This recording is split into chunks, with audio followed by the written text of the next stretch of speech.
Hey, AJ here. I'm going to show you guys how to make a quick tabletop makeover. No staining, no sanding, no painting. I'm using flexible peel and stick wood flooring or faux wood flooring.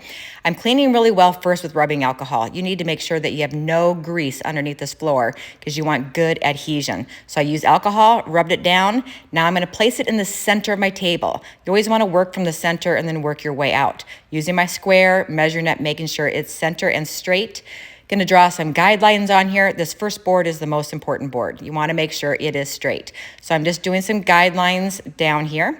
Then peel that wood flooring off, set it into place, make sure you're following your guidelines and pull that paper back, pressing it down, and voila, that easy. But now I have two thinner outside boards that need to go on. So I need to use my square once again.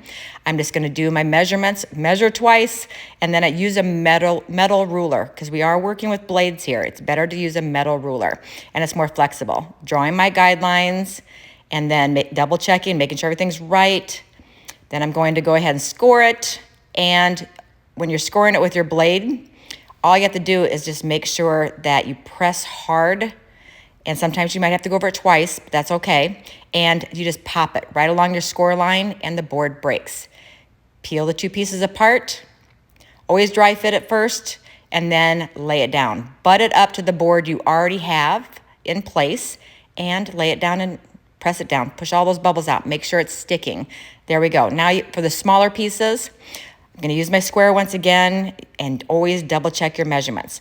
Using a square, make sure my lines are straight, and I'm just scoring the board and snap it into there. Perfect. No tools needed. Okay, dry fitted it. Now put it down. It's that easy. Press all those bubbles out and your floor will not go anywhere. Perfect tabletop and easy makeover using peel and stick flooring.